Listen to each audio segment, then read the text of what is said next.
नमस्कार किसान भाइयों, मैं पंकज और आप देख रहे हैं पंकज चैनल फार्मर में आप सभी का स्वागत है। किसान भाइयों, आज की वीडियो खास होने वाली है। वीडियो को अंत तक देखिएगा, जो भी आपको समझ में आने वाली है।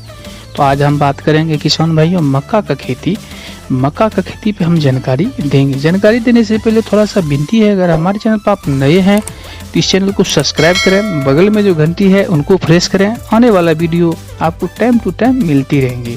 तो किसान भाइयों, मक्का का खेती पूरे विश्व में की जाती है। मक्का का खेती करके आप लाखों रुपये का अर्निंग कर सकते हैं। और किसान भाइयों, मक्का का खेती करने के लिए भूमि की तैयारी करना अति आवश्यक होती है और जानकारी रखनी होती है। तो किसान भाइयों, मक्का का खेती करने के लिए 2 या 3 बार अच्छी तरीके से जुताई कर लें। और किसान भाइयों, मक्का का खेती करने की अच्छा पैदावार के लिए कंपोस्ट खाद, ऊपर खाद की जरूरत होती है। 1 एकड़ में लगभग 6 से 7 टलाड़ी आप कंपोस्ट खाद डाल दें और अच्छी तरीके से खेत में मिला दें। ध्यान दें किसान भाई, जब अंतिम जुताई हो तो उस समय आप पलटा लगा के खेत की समतल कर लें। अब बात आती है बुआई की। बुआई के लिए किसान भाइयों जो है 8 से 10 किलो बीज पर्याप्त होते हैं और बीज प्रमाणित ही प्रयोग करें। प्रमाणित बीज की क्वालिटी इस प्रकार नाम है 30B93, 3522, 3588, hero gold vice, P3535। इसमें से कोई भी बीज आप चूज कर सकते हैं। और किसान भाइयों, मक्का का जो ये फसल है रबी के सीजन में और खरीफ के सीजन में दोनों में लगते हैं। तो किसान भाइयों, हम ये जो बता रहे हैं आपको नवंबर या दिसंबर में लगने वाली फसल की बात बता रहे हैं। तो किसान भाइयों, इसमें अब बात ये सुनिश्चित कर लेते हैं कि आप 1 एकड़ में लगभग 32,000 से 34,000 पौधे हमारी रोपित हो।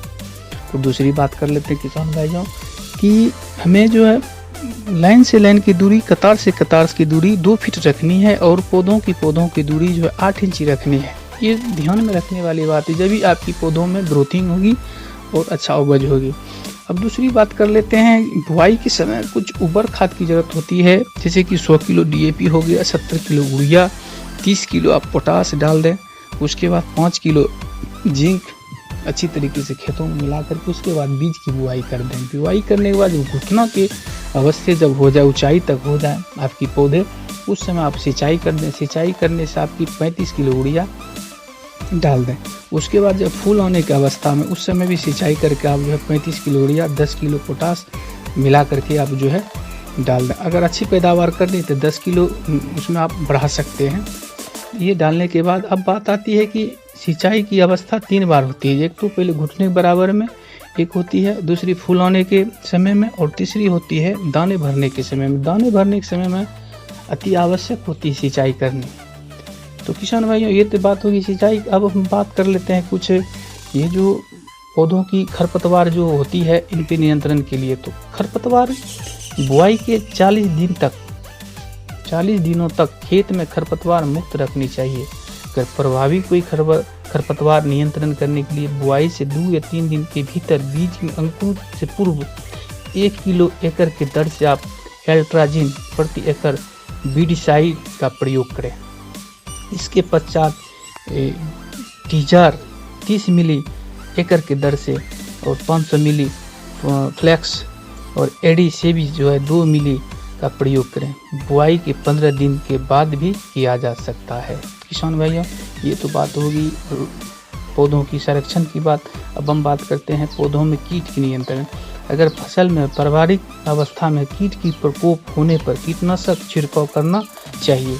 तना छेदक कीट की बोरर के नियंत्रण के लिए बुआई से 20 या 30 दिनों में क्रोजन 30 मिली एकड़ के दर से प्रयोग करनी चाहिए। अगर किसान भैया फूल आते समय माहू का प्रकोप दिखने पर कोई भी एंडोसिल्फिड 100 मिलीलीटर प्रति एकड़ के दर से स्प्रे करें। और किसान भाइयों, अब बात कर लेते हैं रोग नियंत्रण की। अन्य फलूंद जैसे कि जनन रोग नियंत्रण, जो कि प्रकोप नोजल 25% इसी 200 मिलीलीटर पानी में मिलाकर प्रति एकड़ के दर से स्प्रे करें। अगर पत्ती झुलसा रोग लगा हुआ है तो आप नोथल जैसे कि NLB पोषण अवस्था के समय वृद्धि, वातावरण नमी, बारिश होती है। यदि ऐसा वातावरण जनवरी फरवरी के माह में हो, यह रोग दिखाई देता हो, इसके बचाव के लिए जो आप जो है टेमोक्लोजना 50% ट्राइलोक्सीजन रोबिन 25% 410 मिलीलीटर पानी में मिला करके एकड़ के दर से छिड़काव करें।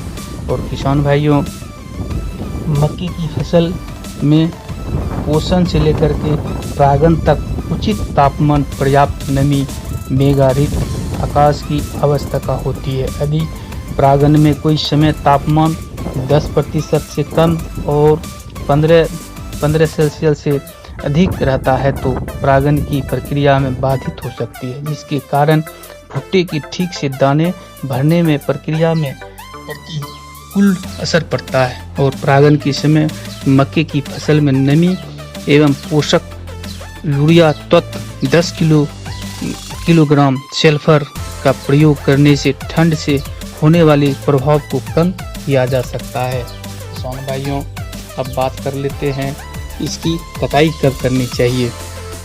मक्के की कटाई उचित नमी पर की जानी चाहिए। और किसान भाइयों, कटाई 20 से 25% सही नमी पर या दाने की निचली काली परत दिख जाने पर करनी चाहिए। तो किसान भाइयों, ये वीडियो थी मक्का का खेती कौन सी किस्में लगानी चाहिए। उम्मीद करता हूँ कि ये वीडियो आपको पसंद आया होगा। वीडियो को लाइक, शेयर, कमेंट करें, हमारे चैनल को सब्सक्राइब करें। मिलते हैं अगले वीडियो में अगली जानकारी लेके। जब तक के लिए जय किसान, धन्यवाद।